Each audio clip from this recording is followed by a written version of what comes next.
মধ্যবিত্ত সংসারে হিসেব আর বুদ্ধি করে চললে অবশ্যই অনেক টাকা জমানো সম্ভব। মধ্যবিত্ত পরিবারের বউ হয়েও কিভাবে ঘরে বসেই 2 মাসে 7,000 টাকা জমিয়েছি সেটাই আজকের ভিডিওতে শেয়ার করব।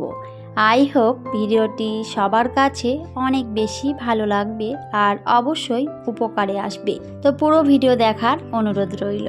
হ্যালো এভরিওয়ান, আসসালামু আলাইকুম। কেমন আছেন সবাই? আই হোপ সবাই খুব ভালো আছেন আর সুস্থ আছেন। আমরাও আলহামদুলিল্লাহ খুব ভালো আছি। আমার নতুন একটি ভিডিওতে সবাইকে ওয়েলকাম করছি। এখানে কিছু মিষ্টি আনা হয়েছে। তো এই মিষ্টিগুলো কিন্তু আমাদের এদিকে না, এগুলো এসেছে মুর্শিদাবাদ থেকে। আর যেহেতু অনেক দূর থেকে এসেছে তো মিষ্টির প্যাকেটগুলোর অবস্থা অনেকটাই খারাপ হয়ে গেছিল, তো সেজন্যই কিন্তু আমি সুন্দর করে রেখে দিচ্ছিলাম। আসলে আমার হাজবেন্ড যে কোম্পানিতে কাজ করে তো সেখানে কিন্তু মুর্শিদাবাদের ছেলেগুলো কাজ করে, তো সেই ভাইটার কিন্তু বিয়ে ছিল আর সেজন্যই কিন্তু মুর্শিদাবাদে আমার হাজবেন্ড গিয়েছিল। প্রায় 10 বছর থেকে সেই ভাইটা এখানে কাজ করে। আমাদের সাথে অনেক সুন্দর একটা রিলেশন রয়েছে। আমি কিন্তু তাকে ভাই বলে ডাকি। তো সেজন্যই আমার অনেক ইচ্ছে ছিল যে আমিও তার বিয়েতে যাব, কিন্তু কিছু করার নেই, আমি কিন্তু যেতে পারলাম না যেহেতু আমার অনেক ছোট বেবি। তো ছোট বেবি নিয়ে এতটা রাস্তা জার্নি করা হয়তো খুব একটা ভালো হবে না, তো সেজন্যই কিন্তু আমি যাইনি। তো আমার হাজবেন্ড গেছিল আর তার সাথে আরও কয়েকজন গেছিল আমাদের এখান থেকে। তো একটা গাড়ি ভাড়া করে কিন্তু ওরা গেছিল বিয়ে বাড়িতে। তবে আমার অনেক বেশি ইচ্ছে ছিল যে মুর্শিদাবাদে যাব, কারণ মুর্শিদাবাদে হাজারদুয়ারি বলে একটা জায়গা আছে, সেটা নাকি অনেক সুন্দর। তো সেখানে নাকি 1000টা দরজা রয়েছে, তো সেজন্যই সেই জায়গাটার নাম হাজারদুয়ারি।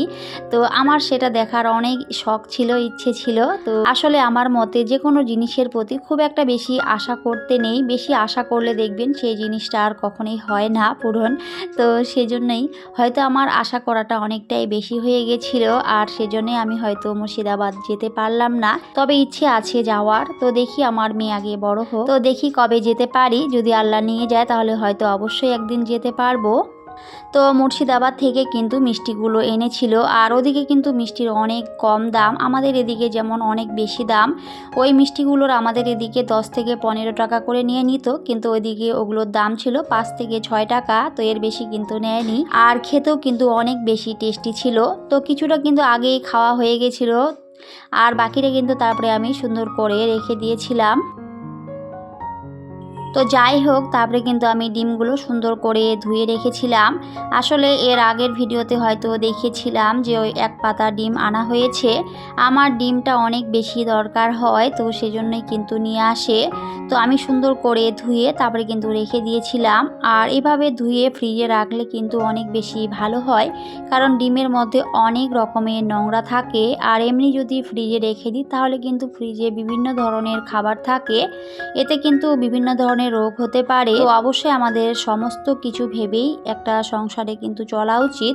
নিজের ভালো মন্দটা অবশ্যই আমাদের নিজেদেরকেই বোঝা উচিত। কিভাবে চললে সংসারে ভালো থাকা যায়, ফ্যামিলির মানুষগুলোকে ভালো রাখা যায়, সব দিক কিন্তু আমাদের গৃহিণীদেরকেই সামলাতে হয়। কিভাবে চললে সংসারে আয় উন্নতি বাড়ানো যায়, আমার মতে একজন গৃহিণী হয়ে অবশ্যই সেই বিষয়গুলো আমাদের ভেবে চিন্তেই চলা উচিত। তো যাই হোক, মিষ্টি এনেছিল, তার সাথে কিন্তু কিছু আম নিয়ে এসেছিল। আর আমগুলো সাইজে অনেক বড় বড় ছিল। তো 5 কিলো আম নিয়ে এসেছিল আর সেগুলোই আমি সুন্দর করে তারপরে রেখে দিয়েছিলাম। তবে আমগুলো হয়তো দেখতে অনেক বেশি সুন্দর ছিল, অনেক বড় বড় ছিল, তবে খেতে কিন্তু খুব একটা বেশি ভালো ছিল না। তো যাই হোক, একটু টক ছিল আর আমি এমনিতেই টক জিনিস খুব একটা বেশি খেতেই পারি না। আগে কিন্তু টক জিনিস অনেক বেশি পছন্দ ছিল, তবে এখন কেন জানি না টক একেবারেই খেতেই পারি না। তো আমার ছেলে কিন্তু টকটা একটু বেশি পছন্দ করে, তো কিন্তু অনেকগুলো আম খেয়েছিল। আর আমি কিন্তু কিছুটা আমার ননদ এসেছিল, তো ননদকে দিয়ে দিয়েছিলাম আর তার সাথে কিন্তু পাশের বাড়িতেও কিছুটা দিয়ে দিয়েছিলাম, কারণ যেহেতু টক ছিল। আমার হাজব্যান্ডও কিন্তু টক খেতে পারে না, তার সাথে আমিও। তো অল্পটুকুই শুধু খেয়েছিলাম আর বাকিগুলো কিন্তু দিয়ে দিয়েছি। তো ওইদিকে যে ডিমগুলো আমি সুন্দর করে ধুয়ে রেখেছিলাম, তো সেগুলো কিন্তু তারপরে শুকিয়েও গেছিলো, পানিটা ঝরে গেছিলো। তো তারপরে ভাবলাম যে ওগুলো ফ্রিজে রেখে দিই। তবে যখন ফ্রিজে রাখছিলাম আমার কিন্তু ডিম রাখার সেখানে খুবই অল্প জায়গা, তো সেজন্য সেখানে শুধু 12টা ডিম আমি রেখেছিলাম। আর তারপরে কিছুটা ডিম কিন্তু কন্টেনারে রেখেছিলাম, আর বাকিটা কিন্তু আমি ওখানেই রেখেছি, কারণ আমার ডিমটা বেশিরভাগ সময় দরকার হয়, তো সেখান থেকে বের করে রান্না করে নেব। মধ্যবিত্ত সংসারে অবশ্যই আমাদের গৃহিণীদের অনেকটা হিসেব করে চলতে হয়। একটা সংসারে যদি আমরা হিসেব আর বুদ্ধি করে না চলি, কখনই কিন্তু আমরা সংসার থেকে কোনো টাকা জমাতে পারবো না।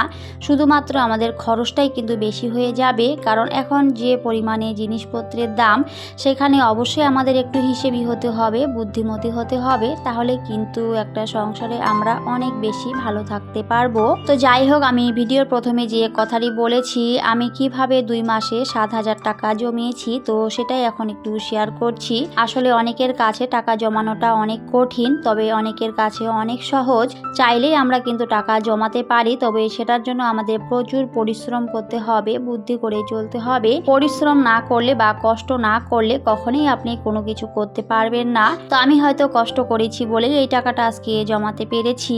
তো আমি এই টাকাটা কিভাবে জমিয়েছি, আসলে আমার যে হেল্পিং হ্যান্ড ছিল, তো উনি যে কাজ করতেন, তো এখন কিন্তু উনি আর আসেন না, প্রায় 2 মাসেরও বেশি হয়ে গেল, 3 মাস হয়েই আসছে যে উনি আর আসেন না। আসলে সত্যি বলতে টাকা জিনিসটা একদিক থেকে যেমন অনেক ভালো, আর আরেক দিক থেকে কিন্তু টাকা জিনিসটা অনেক খারাপ। আসলে এই টাকার জন্য অনেক ভালো সম্পর্কগুলো কিন্তু নষ্ট হয়। তো আমার যে হেল্পিং হ্যান্ড আগে আসতো, তো উনি বলেছেন যে ওনার শরীর অসুস্থ, তো সেজন্য কিন্তু উনি আসবেন না। তবে এখন হয়তো শরীর ভালো হয়ে গেছে বা উনি সুস্থ হয়ে গেছেন।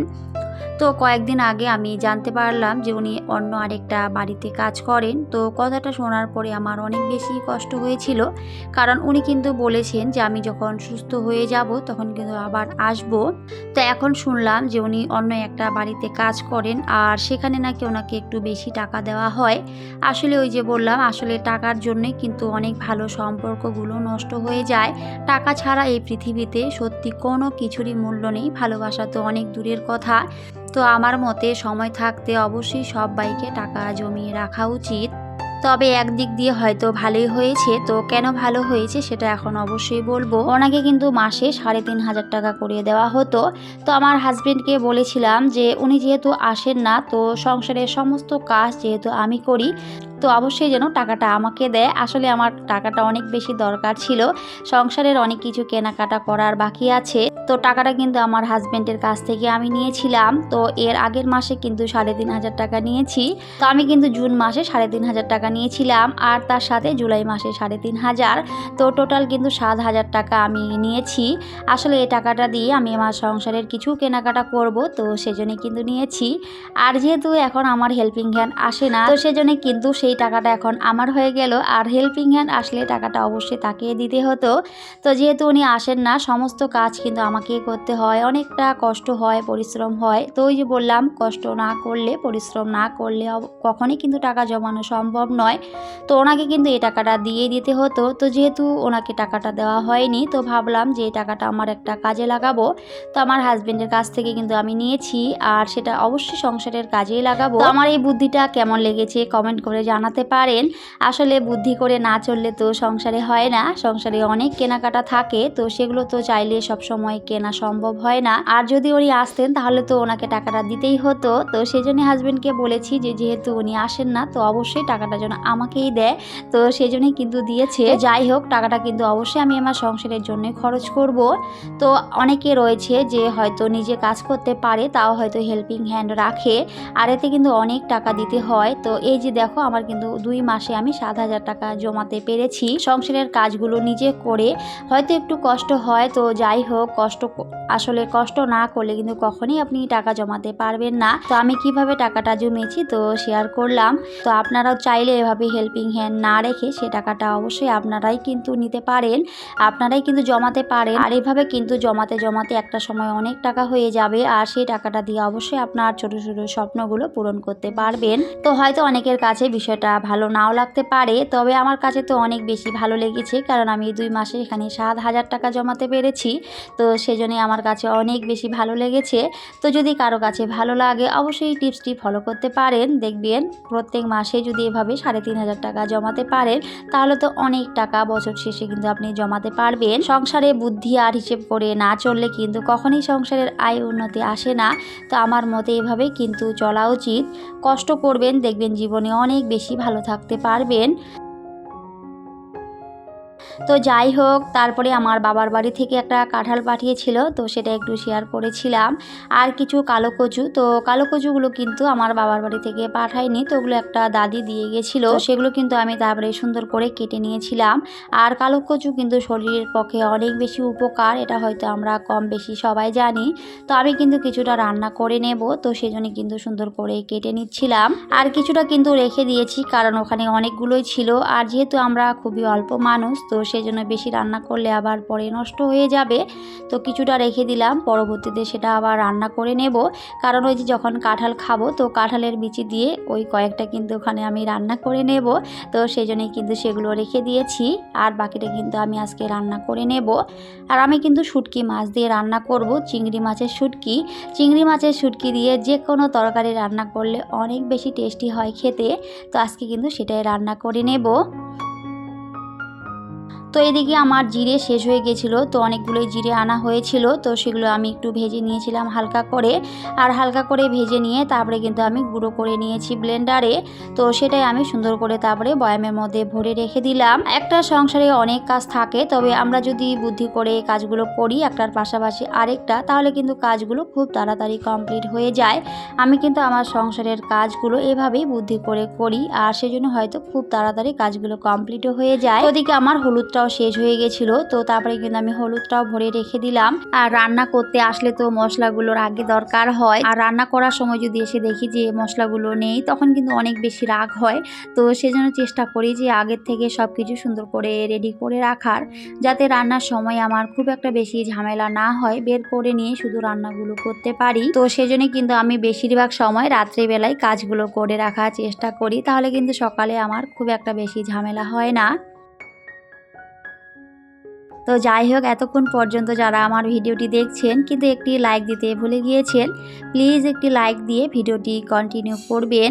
আর আজকে যদি নতুন কোনো বন্ধু আমার চ্যানেলে ভিজিট করে থাকেন, তাহলে চাইলে আমার চ্যানেলটিকে সাবস্ক্রাইব করে রাখতে পারেন। তো অনেকে রয়েছে আমার ভিডিও দেখে কিন্তু এখনও পর্যন্ত চ্যানেলটিকে সাবস্ক্রাইব করেননি, প্লিজ আমার চ্যানেলটিকে সাবস্ক্রাইব করে আমার পাশেই থাকবেন। আর যারা যারা এই কাজটি করে দিয়েছেন, আপনাদের একগুচ্ছ লাল গোলাপের শুভেচ্ছা জানাই। এভাবেই ভালোবাসা দিয়ে আমার পাশে থাকবেন, আমাকে আগলে রাখবেন, এর থেকে বেশি আর কিছুই চাই না।